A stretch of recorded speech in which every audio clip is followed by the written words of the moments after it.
আসসালামু আলাইকুম প্রিয় বন্ধুরা, পবিত্র মাহে রমজান উপলক্ষে আপনাদের সামনে কয়েকটি গুরুত্বপূর্ণ কথা রাখব। আশা করি অবশ্যই ভিডিওটি খুব মনোযোগের সাথে দেখবেন এবং যারা যারা ভিডিওটি দেখবেন সবাই ভিডিওটি শেয়ার করে দিবেন। ভিডিও দেখার আগে আপনাদেরকে বলছি যে ভিডিওটি না টেনে সম্পূর্ণ ভিডিওটি দেখুন। তো যে কথাটা বলতেছিলাম আসল কথায় চলে যাই। কথাটা হচ্ছে রমজান মাস নিয়ে। পবিত্র রমজান মাসের আজকে প্রায় তৃতীয় দিন চলে যাচ্ছে। তো প্রিয় বন্ধুরা, রমজান মাস হলো রহমতের মাস, মাগফিরাতের মাস, নাজাতের মাস।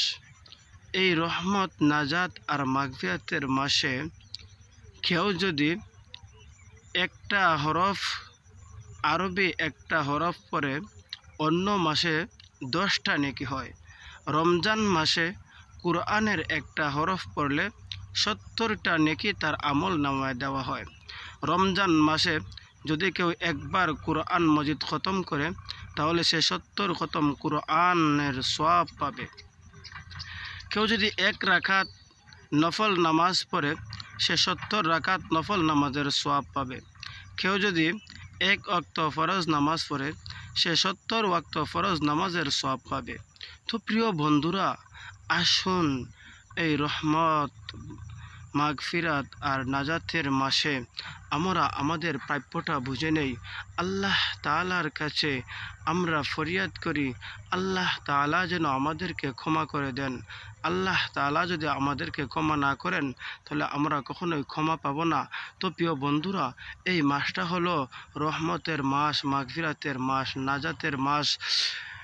এই মাসের শেষে আল্লাহ তাআলা প্রত্যেক মুমিনদেরকে আজর দিয়ে থাকেন। যারা রোজা রাখে আল্লাহ তাদেরকে আজর দেন। আজরটা হলো আল্লাহ প্রত্যেক রোজাদারের গুনাহকে ক্ষমা করে দেন।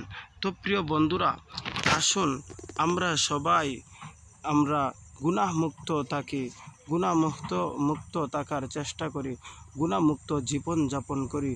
কমপক্ষে এই রমজান মাসটা আমরা গুনাহমুক্ত থাকি। যদি গুনাহ থেকে মুক্ত করে একমাত্র আল্লাহ তাআলাকে রাজি আর খুশি করার উদ্দেশ্যে আমরা যদি পূর্ণ রমজান মাস আমরা যদি সিয়াম সাধনা করি, কিয়াম করি, তাহলে দেখবেন আল্লাহ পাক রব্বুল আলামিন আমাদের জীবনের জিন্দেগির সমস্ত গুনাহ কাতারে মাফ করে নেকি দ্বারা ভরপুর করিয়া দিবেন। বলুন সুবহানাল্লাহ।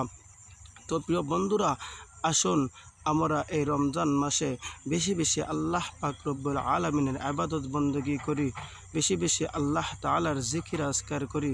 তাহলে অবশ্যই আল্লাহ তাআলা আমাদের আমলের প্রতি সন্তুষ্ট হইয়া আমাদের জীবনের সমস্ত গুনাহ খাতাকে মাফ করে দেবেন এবং তা সওয়াব দ্বারা পরিপূর্ণ করিয়া পরিবর্তন করিয়া পরিপূর্ণ করে দিবেন। সুবহানাল্লাহ।